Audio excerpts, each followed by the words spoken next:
I really appreciate you tuning into my last video of this series, Helpful Apps and Websites. These would be the most useful tools to get you through your classes and make life a hell of a lot easier, so don't go anywhere.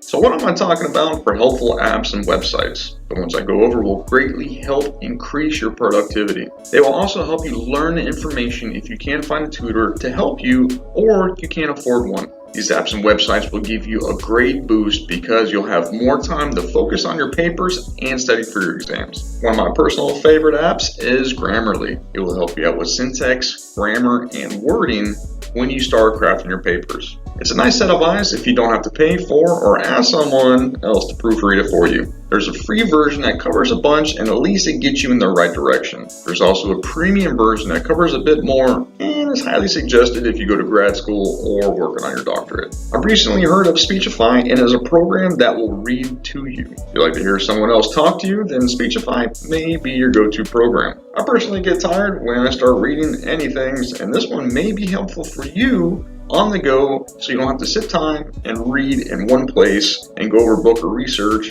or if you end up getting motion sickness like in a car or a bus. There are other ways to use text-to-speech applications out there, so try them out for yourself. I'm sure there's a YouTube video for it. You may prefer one over the other for one reason or another. Finally, Evernote is a cool app you can use across all your devices. Microsoft and Google also recently came out with their own versions, and they have the same purpose by establishing notes, reminders across every device that you have, your computer, tablet, and your phone. They have free and premium versions.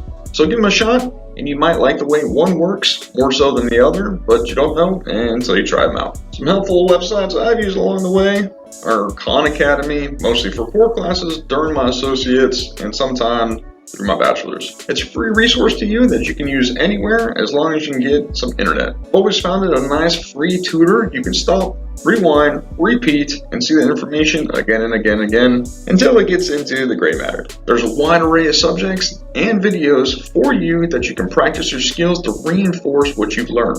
And as time goes on to craft different papers, citation creators are necessary for the higher you go in academics.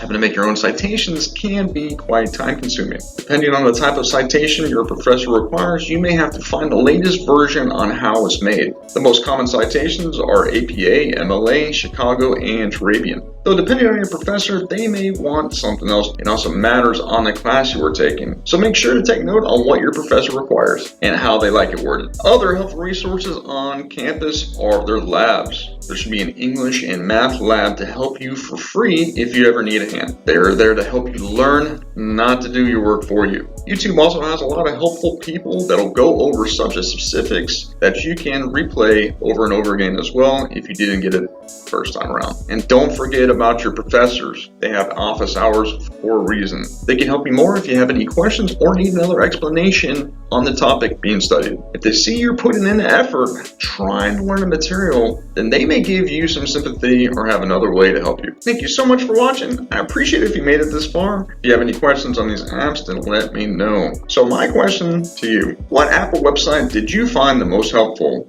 Let me know in the comments below. Click on that like if you got some good tips from this video in the series, and don't forget to subscribe for more content like this to help veterans and military. See you next time.